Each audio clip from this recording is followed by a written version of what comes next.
I'm Anna. I am an aspiring crazy plant lady. Hopefully this isn't the first time you've seen me. If it is, go check out our other videos about hardiness zones and sowing wildflowers in Colorado.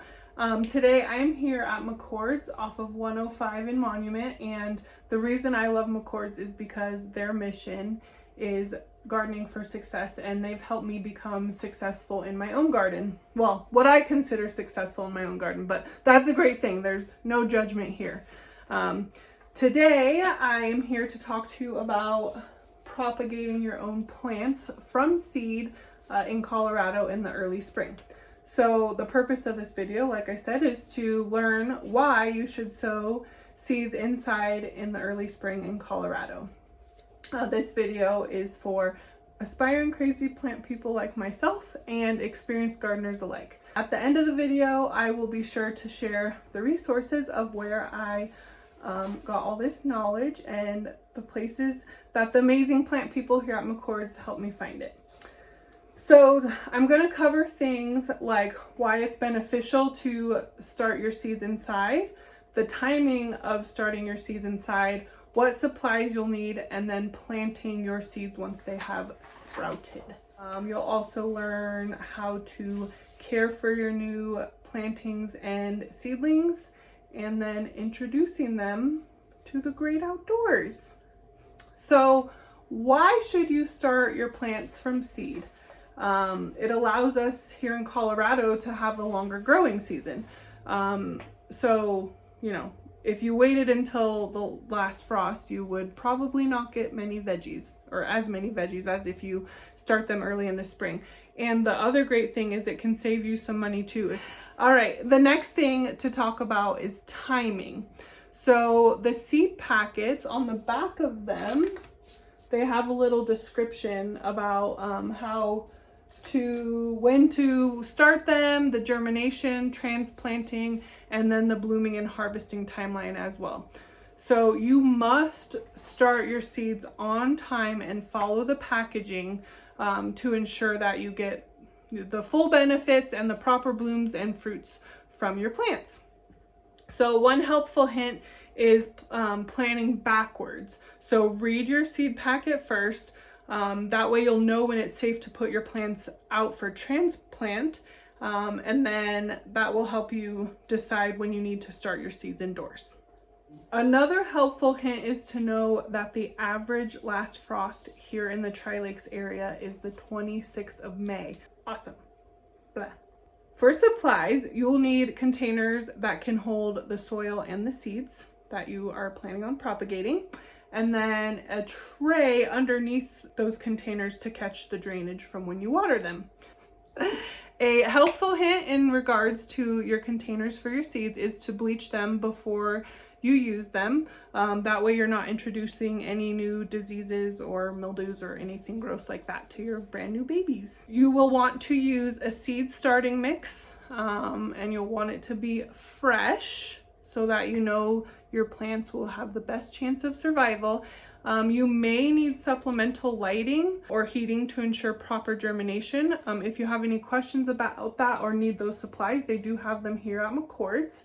So you may need heating or lighting because if it's too cool where you are trying to germinate your seeds, they will germinate way too slowly. And if there's not enough light, they will be spindly and weak and will not transplant well either. Most seeds want about 12 to 14 hours of light, and they would like the temperature to be at least 65 degrees. So keep that in mind as you are planning out your seeds. Next, you're going to plant your seeds.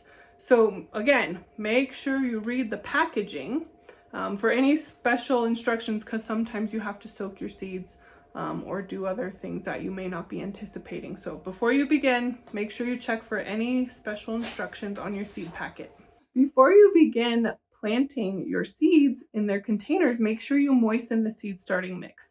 Next, you'll fill the containers with that pre-moistened mix. Then you will drop 2 to 3 seeds in each container at the depth required by the package. So pay attention to that part too. Once you've done all of that, you can cover your containers with a plastic dome or plastic wrap. If you need the domes, they do have them here at McCord's. You will only keep them covered until you see the little seedlings emerge from the soil. Check the containers daily, just make sure that they're happy and healthy, and then water as needed with a mister or some way to mist them. You don't want to overwater them, give them too much water, because that can dislodge the seed from the soil, and that is obviously not a good thing. Next is how to care for and feed your seedlings.